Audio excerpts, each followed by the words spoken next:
Good evening, everyone. So far, we have presented my case something different, where I have followed my own method. Classical way of prescription I have followed. I was not into this kind of practice earlier. So this is according to my how I pursued this case. So next slide, please. So this is a case of uterine fibroid. My objectives of presenting this case is to highlight constitutional approach in treating uterine fibroids. This patient, she is 43 years old. She came with complaints of bleeding per vagina from last 2 to 3 months on and off. She was having lower abdominal pain and she was having weakness and vertigo also. So she used to, it used to start like a menses and the bleeding used to continue. So this in the medical terminology, it's a menorrhagia, which is a common presentation you see in uterine fibroids. Next slide. So she came directly with USG reports of fibroids and her gynecologist advised her hysterectomy. And for hysterectomy, patient was not willing. She was not interested in undergoing hysterectomy, and bleeding was not better with the conventional mode of management. Hormonal treatment was given for her. She was better for around 8 days, and again bleeding used to start. So she wanted immediate relief for the bleeding. Next slide, please. So this is how. Next slide. So this is the report.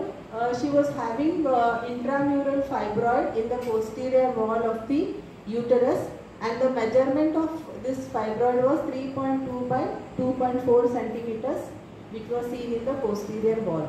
Next.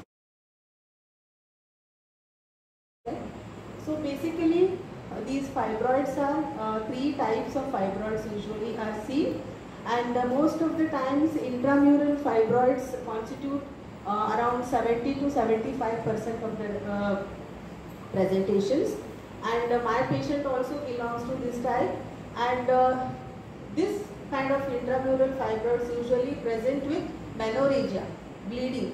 First of all, fibroids are diagnosed accidentally. Most of them don't have symptoms. If at all, if they have symptoms, the main presentation will be menorrhagia. And by chance they go for something else. By sonography they are accidentally detected and they are advised for hysterectomy. This is usually happens. So the intramural fibroids which give rise to the contractions and the bleeding. So the main complaints of fibroids are the menstrual disturbances, pressure symptoms, pain, discharge, infertility and pregnancy complications, wherein she was having menorrhagia. Next.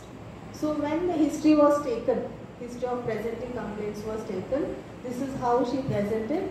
It was started as a menstrual cycle and the bleeding continued. Initially the bleeding was liquid blood and then later on she was passing clots. And then she was born, next slide, she took allopathy, but she was not better with that. And when the further history was taken for a patient as a person, she was born and brought up in a middle class family, and she was very sensitive and mild patient, and she wanted sympathy and caring, especially from the husband. Her husband is a pharmacist, and many times she used to call to him during working hours, especially whenever he used to have peak hours, for any small things. So this is what she was having like dependent on husband. She cannot stay alone. She wants somebody with her all the time. She had fear of dark, in the slides, and she was like fickle-minded, like dependent on husband for everything. Whenever she came for consultation, she never came alone, and she always used to come with her husband. So sometimes very irritable, sudden change in her moods, change of the moods was observed. This was told by the husband actually, and easily irritated especially before the menses. And all the time, like one of the other family members she wanted to have with her, and whenever she visited for consultation, her husband used to accompany her. And she is sympathetic towards her close family members, especially her children. She has one daughter and one son. She was constantly worried about them, about their studies, about their performance and all. So that was one of this one. Worries for her, and like her mood changes were usually seen. Suddenly she used to become angry, and suddenly she used to become this one like sad, something like that. She easily adjusts with people, don't want to argue with them. Why she didn't want to argue with them? Because she thinks that they will move away from her, or they will not come to her, or they will leave her and go. So this kind of, actually I was not knowing earlier. After coming over here, the subclass 1, the revision was done, and so somehow this case, what I am going towards or presenting now, it is pointing towards that particular remedy, and it's a coincidence. Next.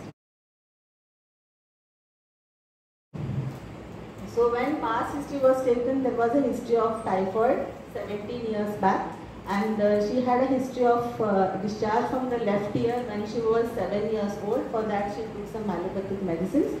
No history of diabetes, hypertension and tuberculosis was found.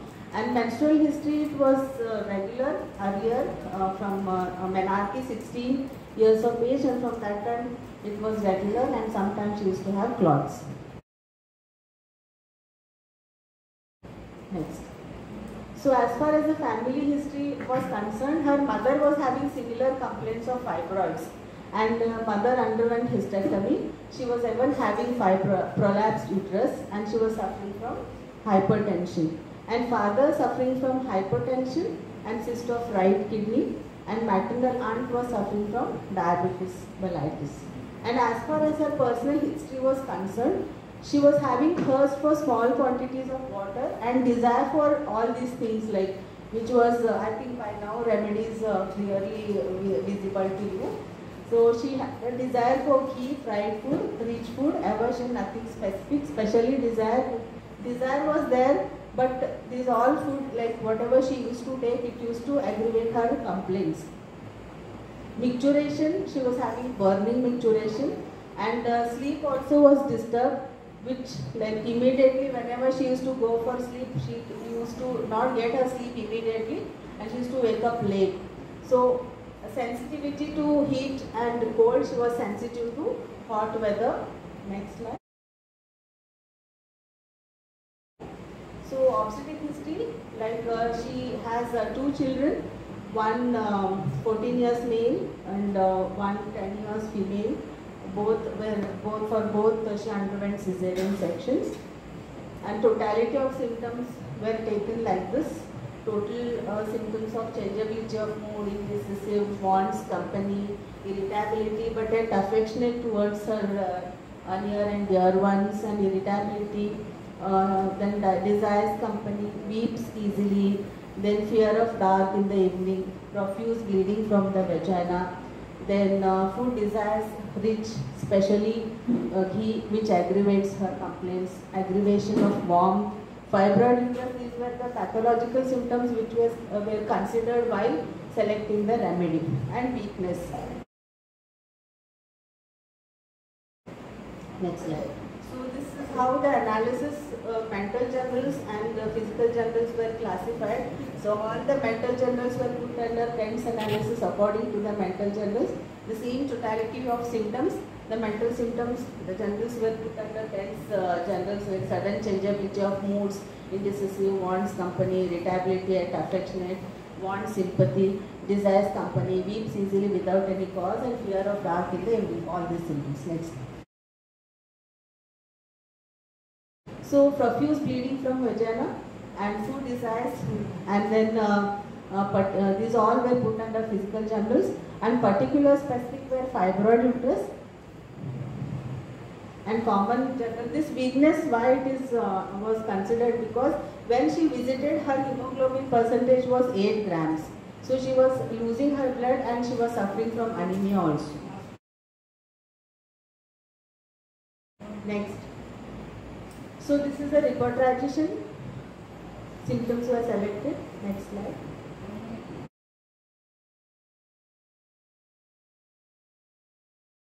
Next slide. So these are the remedies where come after reportrization: pulsatilla, phosphorus and lycopodium. So the pulsatilla was selected as it was covering cytotic miasm. Next slide. So the remedy references were done through Materia Medica. Fartak mentions that hemorrhages in pulsatilla nigricans are passive, blood dark, whereas Kent says ovarian uterine diseases in chlorotic patients stops growth of fibroids. She was anemic and she was having fibroids. This exactly suits the patient's condition, and thus, considering repertorial analysis, Materia Medica differentiation, pulsatilla was given in 200 potencies. Next.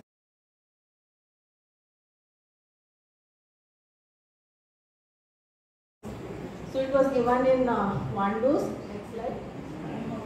Next slide. So this is the follow-up. Next.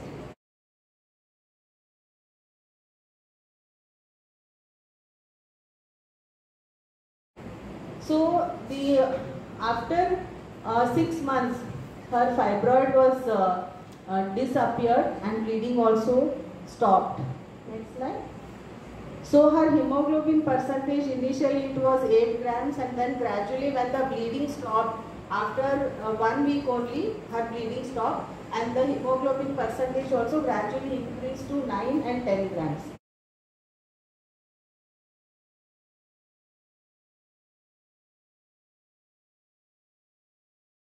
Next slide. This is very important conclusion that Kent says to cut them out removes the effect of the disease itself. It is like cutting off the tops of weeds, they will grow again, either at the same place or at another place. Months of careful treatment are required for their cure. When thus cured, they will remain cured. So here, the homeopathic similimum was selected with the help of Repertory and Materia Medica. So as there is no specific treatment for conventional mode of management, where they straightway they advise hysterectomy, wherein we can have a very good treatment plan for such patients.